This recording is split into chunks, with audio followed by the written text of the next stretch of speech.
Je vais admettre que ça a été une année difficile, non seulement pour Laurie, ma femme, mais pour nous tous. Pendant 16 ans, j'ai travaillé pour Vent, Vie et Écrou. Nous avons fabriqué des fixations sur mesure pour les fabricants. Quand une entreprise crée un produit, elle ne peut pas simplement aller au magasin de bricolage local pour acheter des vies. Tout doit être fabriqué selon leurs spécifications. J'ai commencé dans la vente et j'ai gravi les échelons jusqu'à devenir directeur des ventes. C'était un excellent travail et très bien payé. Si je remplissais mes 4 quotas trimestriels, ce que je faisais toujours, ma prime de fin d'année dépasserait 100 000 $. Bien sûr, avec autant de fabricants partant à l'étranger, nous avons dû nous battre pour maintenir notre part de marché, mais j'ai constitué une bonne équipe de vente travailleuse, et nous avons toujours réussi à faire mieux que l'année précédente. Il y a un peu plus d'un an, tous les gros bonnets de l'entreprise, y compris moi-même, ont été convoqués à une réunion impromptue. Nous avons tous été très choqués d'apprendre que le propriétaire de l'entreprise prenait sa retraite et était en négociation secrète avec un conglomérat californien pour racheter l'entreprise. Nous avons été vendus. Un nouveau PDG a été présenté et on nous a tout promis que nos emplois seraient sécurisés et que rien ne changerait en ce qui concerne la direction de l'entreprise. Cela s'est avéré être un mensonge. En l'espace de 2 mois, les têtes ont commencé à tomber. J'ai vu la fin venir et j'ai commencé à chercher un nouvel emploi, mais mon temps est venu avant que je ne trouve quoi que ce soit. Après m'avoir tapé dans le dos et m'avoir remis un chèque de départ de 10 000 $, ils m'ont aussitôt mis à la porte. Au début, Laurie et moi ne nous sommes pas trop inquiétés, mais à mesure que les mois passaient, j'ai commencé à réaliser comment l'économie avait changé au cours des années où j'avais mon emploi stable. Non seulement la plupart de la production était partie à l'étranger, mais un certain nombre d'entreprises nationales qui étaient restées achetaient leurs fixations à l'étranger. Je me demandais comment nous étions restés si forts, mais cela n'était plus mon souci. Je devais trouver un emploi. À ce moment-là, Lance, notre fils de 17 ans, terminait ses études secondaires. J'ai eu des émotions mitigées quand il a annoncé qu'il s'engageait dans l'armée juste après l'obtention de son diplôme. Avec tout ce qui se passait au Moyen-Orient, je craignais pour sa sécurité, et bien sûr, il nous manquerait terriblement à tous les deux. D'autre part, j'étais content que nous n'ayons pas à payer pour l'université parce que, franchement, nous n'avions tout simplement pas l'argent. Environ 5 mois après avoir été licencié, il est devenu clair que trouver un autre emploi pour 100 000 $ n'allait pas être facile, alors j'ai commencé à fixer mes objectifs un peu plus bas. Pour combler ce que j'étais sûr être un écart financier temporaire. Laurie a commencé à chercher quelque chose aussi. En fait, elle a trouvé un emploi avant moi. Elle a été embauchée comme secrétaire de bas niveau pour une entreprise de logiciels. Ça ne payait pas beaucoup, mais c'était quand même plus que mon chèque de chômage. 1 mois après que Laurie a commencé à travailler, j'ai pris un poste de vente chez InRite Automotive. Ils vendaient des pièces de voitures après-vente. Pendant les 2 premiers mois, j'ai reçu un salaire symbolique pendant la formation. Après cela, on m'a attribué un salaire plus des commissions. Ce ne sera jamais un emploi bien rémunéré. Un gars a travaillé pour eux pendant 12 ans et était le vendeur le mieux payé là-bas. Il ne gagnait que 60 000 $ par an. Vous pouvez imaginer la pression sur notre budget. Nous étions habitués à tous les signes extérieurs de richesse d'une famille aisée. Nous vivions dans une belle maison avec une hypothèque solide et avions 2 Cadillacs, dont un seul était payé. C'était le mien. C'était une CTS de 5 ans. Laurie conduisait le même modèle, mais nous l'avions acheté seulement quelques mois avant que je sois licencié. Nous avions aussi plusieurs cartes de crédit, dont la plupart étaient déjà à découvert. Laurie et moi regrettions nos soirées en ville aussi. C'était un autre avantage. Après tout, si on ne peut pas profiter de la vie, à quoi bon avoir de l'argent? Nous sortions tout le temps. Dîner avec des amis, parfois danser, parfois un spectacle, une pièce ou peut-être un concert. Ce n'était pas du tout comme un rendez-vous ordinaire. Nous avons simplement fait la fête quand nous en avions envie. Cela se produisait généralement 2 ou 3 fois par mois, parfois plus souvent. Malheureusement, c'était l'une des premières choses à souffrir quand nous avons dû commencer à réduire l'échelle. Laurie semblait avoir plus de mal avec ça que moi. En grandissant, sa famille avait plus d'argent que la mienne. Je n'ai commencé à m'amuser et à profiter de la vie que lorsque j'ai commencé l'université, mais ma femme s'amusait toujours avec son père et sa mère. C'était presque naturel pour elle. Nous n'avions pas quitté la maison depuis de nombreux mois, et Laurie a commencé à se plaindre. De son point de vue, les factures pouvaient attendre.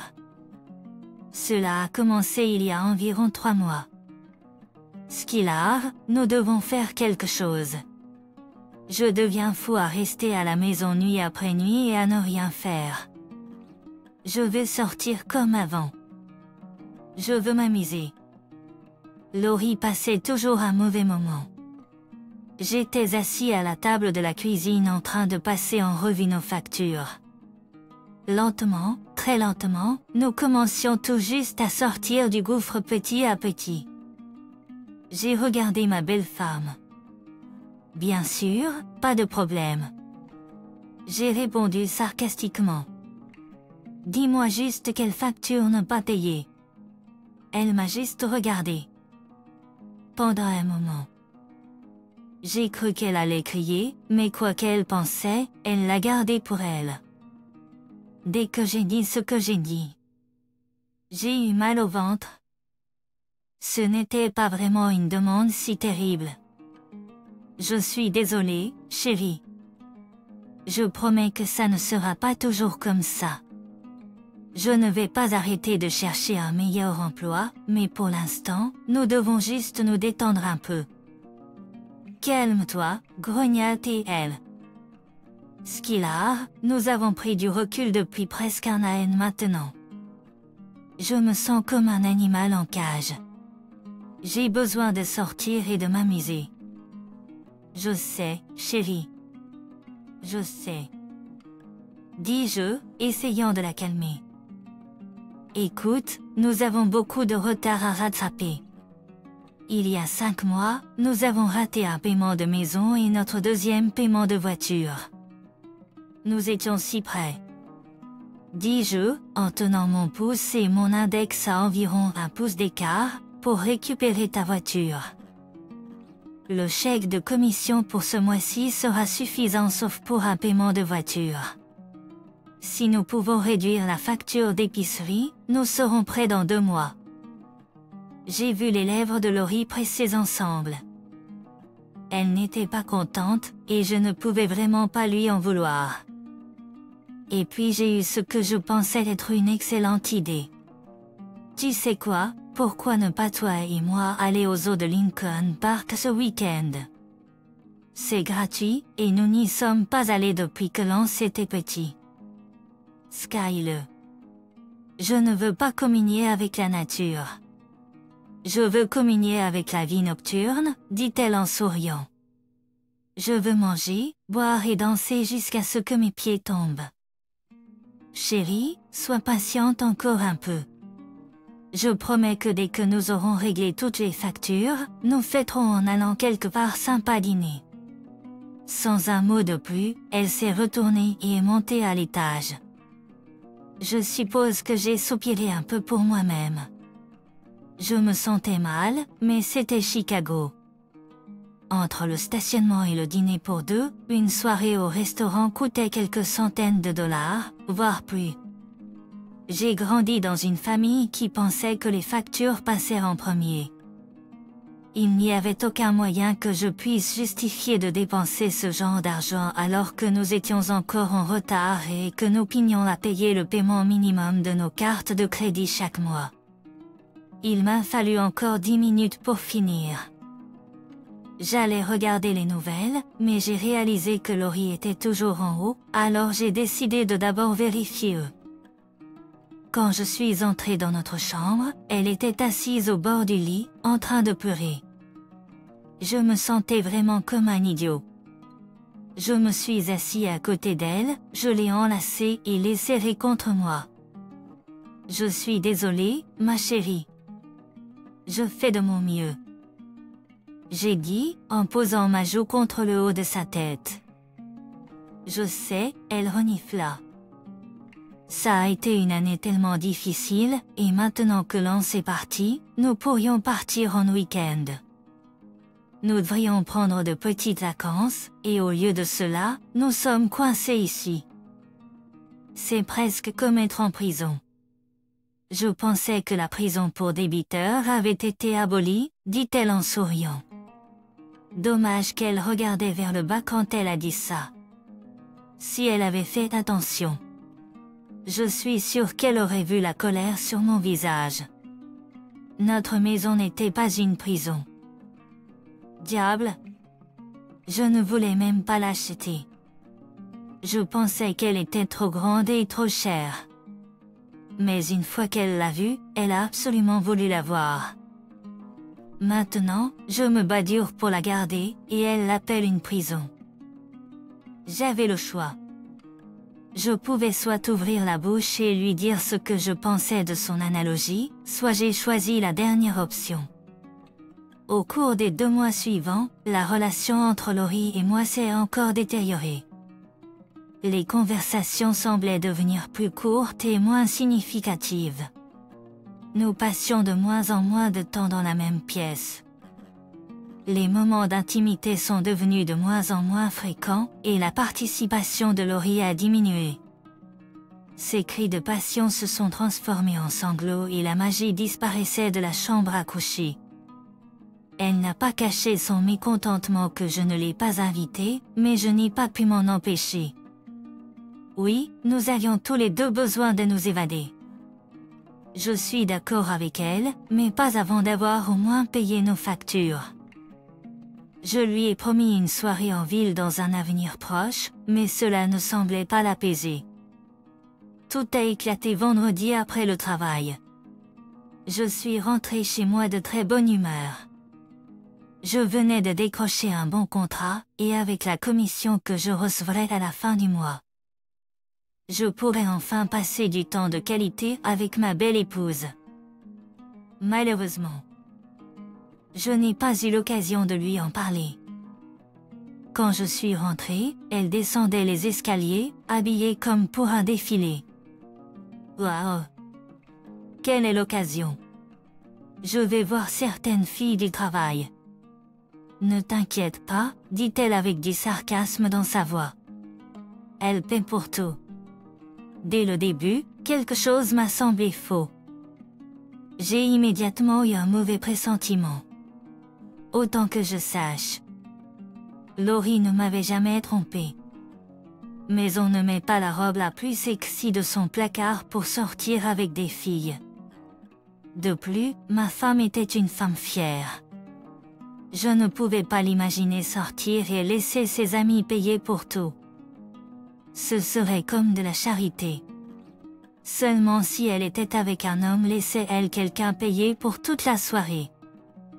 J'ai senti les cheveux se dresser sur ma nuque. Ouais, alors qui sont ces filles? Quels sont leurs noms? Elle ne semblait même pas dérangée par ma question. Juste quelques filles du bureau. Tu ne connais aucun d'entre eux. Tu n'as pas répondu à ma question. Laurie. Je suis peut-être née la nuit, mais je ne suis pas née la nuit dernière. Tu ne te déguises pas pour sortir avec tes copines. Avec qui sors-tu? Es-tu en rendez-vous avec un homme? Oh, ne sois pas ridicule, dit-elle nonchalamment. Je t'ai dit que je sors avec des filles. Si tu ne me crois pas, je ne peux rien y faire. Tu es juste paranoïaque parce que tu as mauvaise conscience. À ce moment-là, j'ai entendu un klaxon de voiture. J'ai regardé dehors et j'ai vu un taxi dans notre allée. Tu prends un taxi? Oui, mais je vais m'amuser ce soir. Dieu sait que nous ne pouvons pas nous permettre un délit de conduite, alors j'ai pensé que ce serait sage. Je suppose que les filles paient aussi. J'ai demandé avec colère. Pour te dire la vérité, oui, elle paie. Elle s'est penchée et m'a donné un rapide baiser sur la joue. J'ai des restes dans le frigo de la nuit dernière. Tu peux les réchauffer au micro-ondes. Je pourrais être en retard, donc ne t'inquiète pas de m'attendre. Et avec ces mots d'adieu, elle est sortie. J'ai regardé pour voir si quelqu'un d'autre était dans la voiture, mais d'après ce que je pouvais voir quand elle s'est glissée à l'arrière, elle était seule. J'ai nié pendant un certain temps. Bien sûr. Je savais que Laurie était en colère, mais je ne pouvais tout simplement pas croire que ma femme voyait effectivement un autre homme. Bon sang, nous avions un fils ensemble, une vie ensemble. Elle ne me tromperait pas. Je me suis dit. Il n'y avait tout simplement pas de moyen. J'ai sorti les restes du frigo et je les ai mis au micro-ondes. Mais pendant que je réchauffais mon repas, moi aussi je me réchauffais. Je voulais tellement croire qu'elle passait juste un bon moment avec ses amis du travail, mais bon. Je suis allée sur l'ordinateur et j'ai trouvé le numéro du service de taxi.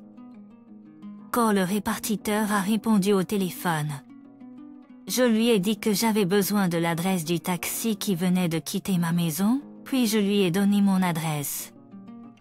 Je n'étais pas sûre des problèmes de confidentialité qu'il pourrait avoir, mais le type à l'autre bout de la ligne n'a eu aucun problème à me donner l'information. La maison de Plato, 3560 Elmhurst-Road. Je connaissais l'endroit. En fait, Laurie et moi y étions allés quelquefois. C'était un restaurant romantique avec un bar attenant qui avait beaucoup de coins faiblement éclairés. Pas le genre d'endroit où une femme va s'amuser avec ses amis. Plutôt là où un homme emmène une femme pour la séduire. Au moment où la sonnerie a retenti pour indiquer que mon dîner était prêt, un nœud de la taille d'une balle de softball s'était formé dans mon estomac. Je pensais que les maris et les femmes étaient censés rester ensemble quand les choses se gâtaient, et non se trahir mutuellement. Zut. Je me suis dit, peut-être que je vais dîner moi-même chez Plato. L'endroit avait 2 entrées, une pour le salon et une pour le restaurant. Si j'entrais par le salon, je n'aurais pas affaire avec l'hôtesse. Je n'étais pas intéressée par les boissons, alors je suis passée devant le bar directement dans le restaurant. Un rapide coup d'œil dans la salle m'a montré ma femme assise à une table avec un autre homme. Elle était assise dos à moi, mais il n'y avait aucun doute que c'était elle. Ils parlaient tous les deux par-dessus une assiette d'entrée et une bouteille de vin était déjà à côté de la table. Je sentais mon sang bouillir. J'ai fixé le salaud qui essayait de coucher avec ma femme et j'ai commencé à m'approcher d'une démarche agressive. J'étais encore à quelques mètres de lui quand Monsieur Sick a dû sentir quelque chose. Il s'est arrêté à contre-tour et a levé les yeux. Nos regards se sont croisés et il est soudainement devenu nerveux. Je n'étais qu'à quelques pas lorsque Laurie a regardé par-dessus son épaule pour voir ce que regardait son amant. Skyler a crié. « Que fais-tu ici? » « Je suis venu rencontrer tes copines, ai-je dit avec venin.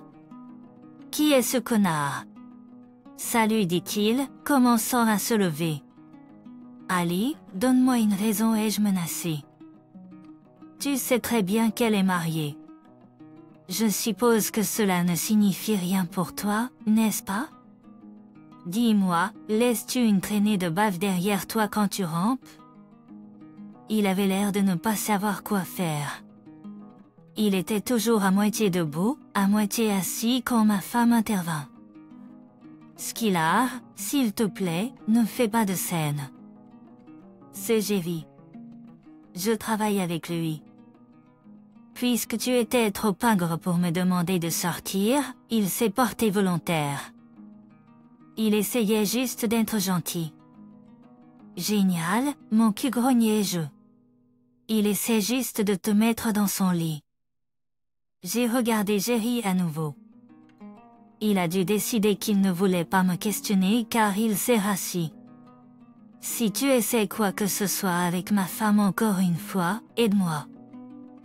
Je te traînerai à travers la ville attachée à la remorque de ma voiture. Allez, ta soirée est finie, dis-je à ma femme. Elle a hésité seulement une seconde, mais, comme Jerry, a décidé de ne pas me tester davantage. Je suis désolée, dit-elle à Monsieur Cool en se levant. Je pense que tous les regards d'un endroit étaient fixés sur nous lorsque j'ai pris sa main et l'ai conduite jusqu'à la porte d'entrée. Dans la voiture, aucun de nous n'a prononcé un mot. Une fois rentrés à la maison, cependant, tout était différent. Qu'est-ce que c'était que tout ça? Laurie, tu me dis. As-tu soudainement décidé que je n'étais plus digne d'être ton mari? Non, bien sûr que non. Je voulais juste sortir de la maison et m'amuser un peu pour changer. Qui est-ce? Jerry? Depuis combien de temps vous fréquentez-vous? Demandai-je, de plus en colère. C'est juste quelqu'un avec qui je travaille et nous ne nous sommes pas rencontrés. Nous avons déjeuné ensemble quelquefois, c'est tout. J'ai mentionné que nous ne sortions plus ensemble comme avant et je lui ai dit que ça me manquait. Il m'a proposé de dîner et de danser et j'ai accepté. Eh bien, tirez-moi une balle. Déclara-t-elle avec moquerie. Je n'y crois pas. Dis-je presque choqué. Je pensais que notre mariage était. Nous traversons des moments difficiles et tu es prête à me quitter? Qui a parlé de fuir? Je travaille tous les jours maintenant aussi. Je mérite de m'amuser de temps en temps. Si tu ne veux pas m'emmener avec toi, pourquoi devrais-je dire non à quelqu'un qui le fera? Parce que tu es ma femme, bon sang. Dis-je en élevant la voix. C'est pour ça. Nous sommes censés être une équipe, bon sang. Elle n'a rien répondu à ça, mais je pouvais dire par son expression qu'elle se moquait de mes paroles. Est-ce quelque chose à quoi je dois aussi m'attendre? Être mariée à quelqu'un en qui je ne peux pas avoir confiance? Dois-je m'inquiéter de qui tu fréquentes ou de ce que tu fais quand tu disparais de ma vue? Dis-moi, quels étaient tes projets pour la fin de la soirée? Aviez-vous l'intention de coucher avec lui? Bien sûr que non, répondit-elle sèchement. Je regardais la femme avec qui j'avais été mariée pendant près de 20 ans, et pour la première fois, je ne lui faisais pas confiance, pas une seule seconde. Je ne te crois pas. Dis-je. Tu m'as menti quand tu m'as dit que tu voyais tes copines, et ça ne t'a même pas beaucoup dérangé que je ne te crois pas à ce moment-là. Pourquoi devrais-je te croire maintenant? J'admets que ça a été une année difficile, mais une femme devrait soutenir son mari. Rappelle-toi ce que nous nous sommes dit à l'hôtel, dans la richesse ou dans la pauvreté, dans la santé ou dans la maladie. À ce moment-là, mes pensées étaient claires comme de l'eau de roche. Notre mariage est terminé. Ai-je déclaré. Cette fois, sa moquerie était verbale. Ne sois pas ridicule, dit-elle avec dédain. Nous sommes fauchés, n'oublie pas. Tu ne peux pas te permettre un avocat. Comment vas-tu obtenir un divorce? Franchement, tu ne peux même pas te permettre de déménager. J'aurais aimé pouvoir répondre intelligemment, mais pour être honnête, j'étais trop abasourdie. Je suppose que certaines personnes ne savent tout simplement pas comment faire face. Elle avait clairement cessé de m'aimer et de me respecter. 19 ans plus tard, mon mariage s'est effondré aussi rapidement. J'aurais probablement craqué et pleuré, mais j'étais en colère comme jamais. Sans un mot de plus. Je suis montée à l'étage et j'ai commencé à faire ma valise. Laurie a attendu une bonne dizaine de minutes avant de venir voir ce que je faisais. Qu'est-ce que c'est? Demanda-t-elle sèchement. Je réalise que tu ne peux pas m'emmener dîner, mais tu peux te permettre de passer la nuit dans un motel. Super, elle a crié, s'est retournée et est partie. Inright Automotive a sous-traité la fabrication de la plupart de ses stocks à l'étranger, mais nous avons fabriqué certains produits nous-mêmes. Nous avions une petite usine adjacente au bureau. Elle disposait d'une grande salle de douche pour que les ouvriers puissent se laver avant de rentrer chez eux, et il y avait un canapé dans la salle d'attente du bâtiment de bureau. Une douche et un endroit pour dormir, c'était tout ce dont j'avais besoin pour le moment. Quand je suis descendue au palier inférieur avec ma valise, Laurie était dans la cuisine. Elle a appelé quand elle a entendu la porte s'ouvrir, mais je n'ai pas arrêté pour écouter ce qu'elle avait à dire. J'ai jeté mes vêtements dans ma voiture et je suis partie. Je n'avais pas parcouru un maille dans la rue quand mon téléphone portable a sonné. Assis dans la voiture avec ma ceinture attachée. Je ne pouvais même pas l'atteindre même si je le voulais, alors je l'ai basculé en messagerie vocale. Il ne m'a fallu que quelques secondes pour m'intéresser à ce qu'elle avait à dire. Une fois arrivée au bureau, j'ai sorti mon téléphone de ma poche. J'ai réfléchi tout le long du trajet. Je pensais entendre une Laurie en pleurs s'excusant et me suppliant de revenir, mais au lieu de cela, Skylar, tu agis comme un enfant. Je t'ai dit que je ne coucherai pas avec Jerry. Et je le pensais. Maintenant rentre à la maison. Pas exactement ce à quoi je m'attendais. J'avais laissé tout dans la voiture à l'exception de quelques nécessités. Pas la peine de laisser tout le monde au travail savoir ce qui se passait. Il était encore tôt, alors je suis allée dans la salle de repos et j'ai regardé un peu la télé pour essayer d'oublier mes problèmes, mais ça n'a pas marché. Je ne pouvais m'empêcher de me demander ce qui se serait passé si je n'étais pas allée au restaurant. Serait-elle vraiment rentrée après avoir dansé un peu? Je suppose que je ne le saurais jamais avec certitude, mais j'avais des doutes. Même si elle l'avait fait, c'était immense. Jerry ne semblait pas être quelqu'un qui abandonnerait si facilement. Je suis sûre qu'à un moment donné, il l'aurait séduite. Finalement, j'ai renoncé à essayer de regarder quoi que ce soit et j'ai réglé mon réveil suffisamment tôt pour me doucher et m'habiller le matin avant l'arrivée des ouvriers de l'usine à 7 heures. Essayer de dormir. Je me demandais ce que j'allais faire. Laurie avait raison. Je n'avais pas d'argent pour un avocat ou même un appartement. Il fallait que je trouve une solution. Laurie méprisait notre mariage et moi personnellement. Pas question que je rentre chez moi la queue entre les jambes. J'ai été assez surpris lorsque le réveil m'a réveillé le lendemain matin. Je n'arrivais pas à croire que j'avais si bien dormi sur ce canapé. Ce fichu truc était un instrument de torture. Je me suis douchée et habillée avant de me rendre chez Denny S pour un petit déjeuner tranquille. Je tuerais le temps là-bas jusqu'à l'heure d'aller travailler. Je sirotais ma 4e tasse de café lorsque la solution à mon problème m'est apparue comme un éclair. Bien sûr, c'était si simple. Pourquoi je n'y avais pas pensé avant, c'était au-delà de moi. De retour sur le parking d'Henricht, J'ai sorti mon téléphone portable et pris une photo.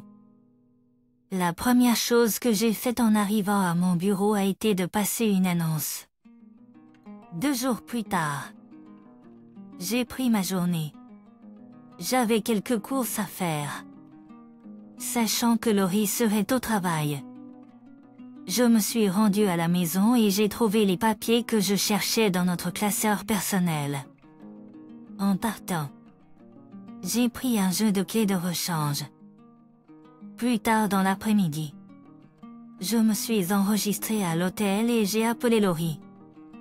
Dès qu'elle a entendu ma voix, elle a recommencé. Il était temps.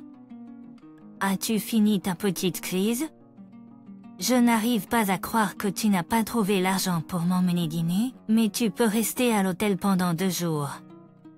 En fait, je l'ai interrompu. Je reste au bureau. Le bureau? Oui, ils ont une douche, un canapé confortable et une chambre avec une télé. Tout le confort de la maison. Ai-je dit, mentant effrontément. Elle a répondu de la même manière. Eh bien, c'est ridicule. Arrête d'être têtu et rentre à la maison. Je ne rentre pas à la maison. Laurie. Je t'ai dit que notre mariage est fini. J'ai juste appelé pour te dire que tu as besoin d'un trajet pour rentrer à la maison. Quoi? Pourquoi? Qu'est-il arrivé à la voiture? Rien. Ai-je répondu. Ta voiture roule 1000 fois mieux que la mienne. Un court silence a suivi, alors qu'elle essayait sans doute de comprendre ce que je disais. Skyler, de quoi parles-tu? J'ai vendu ma voiture et j'en ai obtenu 18 000 $. C'est bien plus que suffisant pour engager un avocat pour le divorce et pour la compte sur le condo. Bien sûr, puisque je suis dans les ventes. J'ai encore besoin d'une voiture, donc j'ai pris la tienne. Je suis passé par notre maison ce matin et j'ai pris les permis des 2 voitures et les clés de rechange de la tienne. Skyler, elle a crié, tu ne peux pas faire ça. Que suis-je censé conduire? En fait, comme les 2 voitures sont à mon nom, je peux le faire. Je n'ai rien enlevé des comptes. Toutes les factures sont payées pour le mois, donc il ne reste pas grand-chose. Mais si vous établissez un budget, vous devriez avoir assez d'argent pour la nourriture et les frais de taxi. Si vous manquez d'argent, je suis sûr que Jerry serait plus qu'heureux de vous inviter à dîner. À condition, bien sûr, que vous lui donniez ce qu'il veut. Soudain, elle parla avec un air très déprimé. Skyler, s'il te plaît, ne fais pas ça. Je n'aurais jamais pensé que tu irais vraiment si loin. Je suis désolée. Je n'aurais pas dû sortir avec Jerry, mais j'étais en colère. Honnêtement, rien ne va se passer. Laurie, tu m'as menti, tu es sortie en rendez-vous avec un autre homme dans mon dos, et ensuite tu m'as traité avec méprise et tu n'as montré aucun remords quand je t'ai surprise. Accepte-le. Laurie, tu ne m'aimes ni ne me respectes. Tu l'as clairement montré avec la façon dont tu m'as parlé hier soir. Skyler, je suis désolée.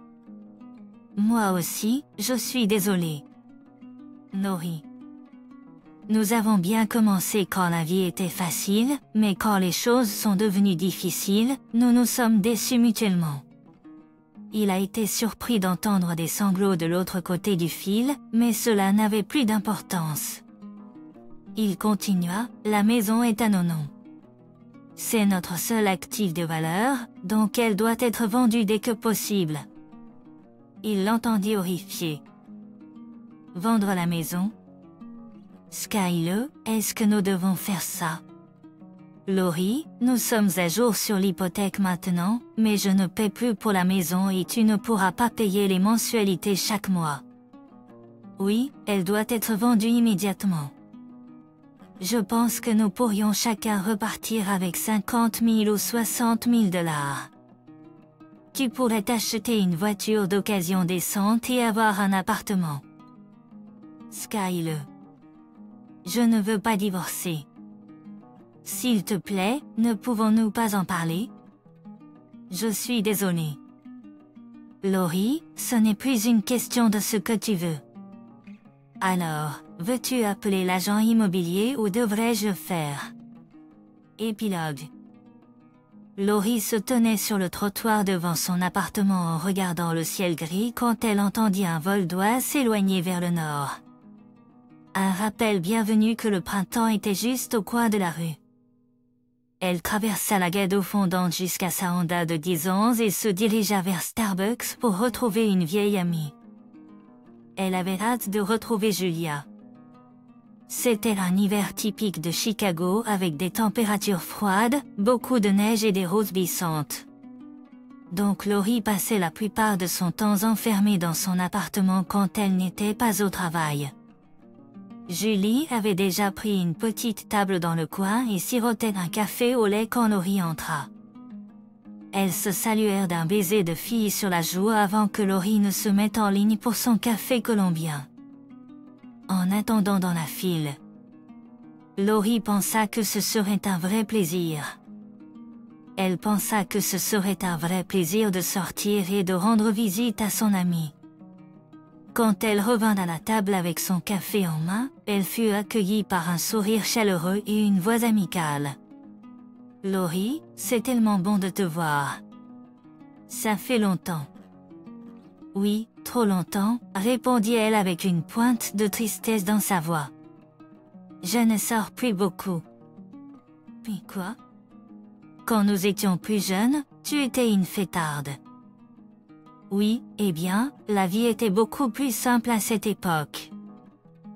Je n'ai plus d'argent pour aller aux fêtes. Et les rendez-vous? Tu t'en souviens? Tu sors avec un bel homme et il paie. Julie plaisanta. Même Laurie pouffa légèrement. C'est un peu un truc de 22 ans. Tu ne peux pas fréquenter des hommes si tu ne sors pas, et tu ne peux pas te permettre de sortir si tu n'es pas avec un homme. Et les gars au travail? Demanda Julie. Aucun sauf des lâches et des hommes mariés, objecta Laurie. Laissons tomber le sujet, c'est déprimant. Comment vont les enfants? Oh, ils vont très bien. Charlie J.R. vient de recevoir une promotion au travail et Debbie est en 3e année à l'université. Ils grandissent si vite, n'est-ce pas? Lance a encore un AN à son contrat et il parle déjà de se réengager. Il adore ça. Et le mari? Charlie va bien, il travaille aussi dur que jamais. Laurie remarqua le regard timide de son ami. Quoi? Oh rien. Julia répondit encore plus timidement. Annie, crache le morceau. Tu allais me demander quelque chose. Eh bien, je me demandais juste si tu avais vu ce qu'il a. Pas depuis que nous avons signé les papiers du divorce. Elle y a réfléchi pendant une seconde. Mon Dieu, c'était déjà il y a 2 ans. Pourquoi demandes-tu? Je pensais juste, ouais. Je ne suis pas sûre si je devrais te le dire, mais c'est probablement mieux de l'entendre d'un ami. Quoi, il va bien? Oui, il va bien. Je l'ai croisé l'autre jour et nous avons parlé. Il se remarie. Même si elle savait que c'était fini depuis longtemps. Laurie avait toujours du mal à accepter la nouvelle. Elle sentit ses yeux commencer instantanément à s'humidifier. Sa voix débordait de tristesse. Ça ne me surprend pas, dit-elle doucement. C'est un type formidable. Ses yeux baissèrent lorsqu'elle avoua. Parfois, je repense à ce que nous avions ensemble et je me demande comment j'ai pu être aussi stupide. Elle prit une gorgée de son café, puis leva les yeux vers son ami. Tu sais, je l'aimais vraiment. Vraiment. Ça a juste tellement mal tourné avec toutes les factures et tout que j'ai commencé à me plaindre. À l'époque, tout ce à quoi je pouvais penser était de m'éloigner de tous nos problèmes et de m'amuser un peu. Julia n'a rien répondu. Elle a pensé qu'il valait mieux juste écouter. Skylar avait raison, surtout. J'ai perdu le respect pour lui. J'ai peut-être même arrêté de l'aimer pendant un moment. Stupide. Je sais. Ce n'est pas de sa faute s'il a été licencié. Il faisait tout ce qu'il pouvait pour nous éviter de tout perdre.